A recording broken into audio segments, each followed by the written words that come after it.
This one just caught my eye because there's always something that's found that could be potentially carcinogenic, and in this case, aspartame. Is it a cause of cancer? I didn't send this through to you earlier, Steve, but even though I found this article on the BBC, they in the Google search, they actually had a 2013 article that said there was nothing wrong with it. But that's for another that's a joke for another day. But it's kind of the same thing where this idea that the WHO is going to come out and say it's possibly carcinogenic, but it's kind of like, what is it based on? What are the risk factors?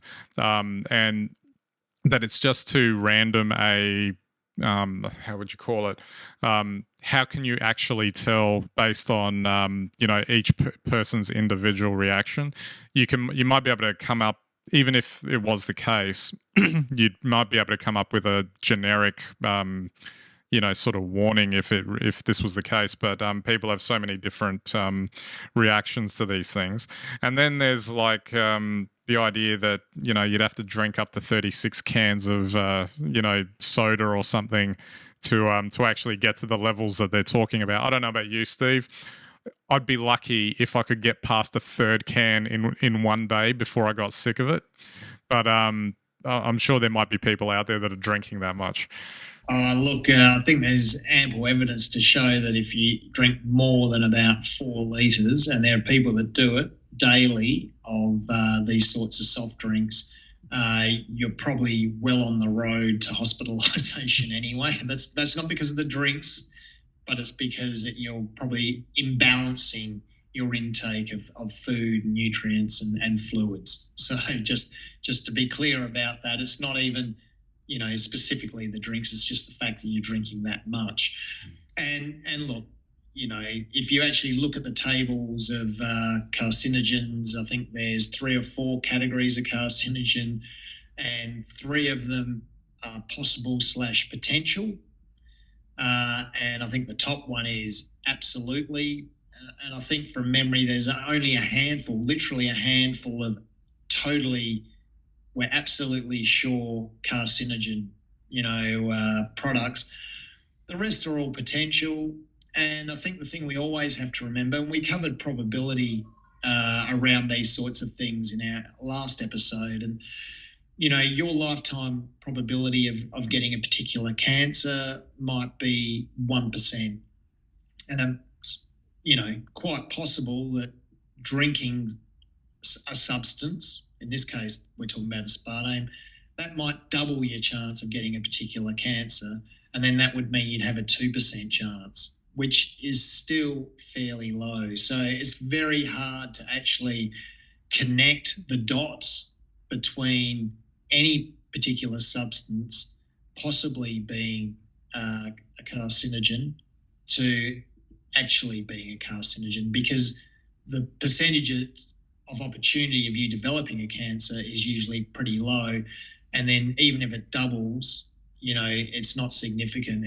You really have to start looking at something that will, like drinking benzene, for instance. If you do that, there's a fair chance, if the benzene doesn't kill you first, over a longer period of time, you would get a cancer of some sort. Which leads me to my next point, which is why does this type of thing come up, apart from it being a good media story? And I'm going to open it up to other times this sort of thing comes up. One week chocolate's bad for you, the next week it's it's got it's good for you because it's got antioxidants in it. They've made the same arguments about coffee, for instance, good, bad, whatever. And there's an angle to it that it's again, it's that form of clickbait, and it's actually a form of clickbait that's existed well before social media and the internet came in, because they've had these sorts of studies forever, and they've frequently been on news headlines for as long as I can remember. And maybe it's just an easy story to tell, perhaps, in that respect. Look, these are easy stories to make up from having solid data, I guess is the thing.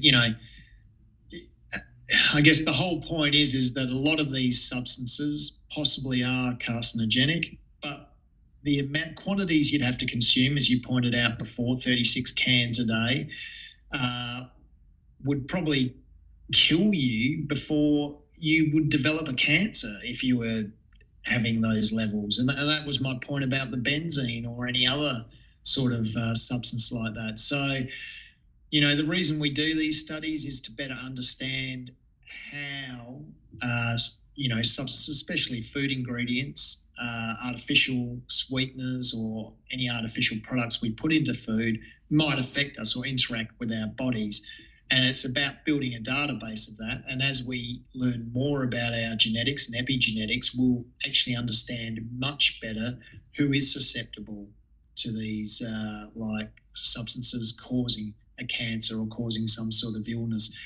And that's the purpose of, ranking these substances as possibly or probably carcinogenic.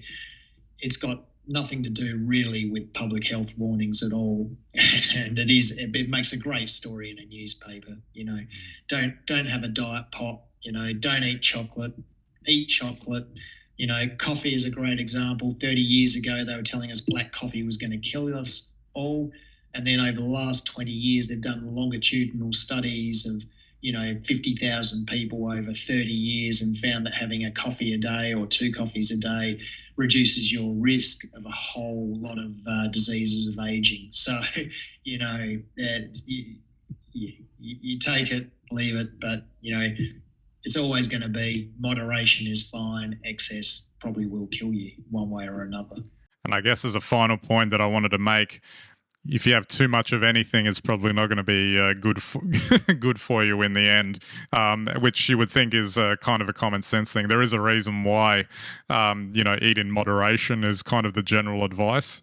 Yes, you can eat junk food if you want, just don't eat 6 pizzas a day. Don't drink 36 cans of soft drink in a day.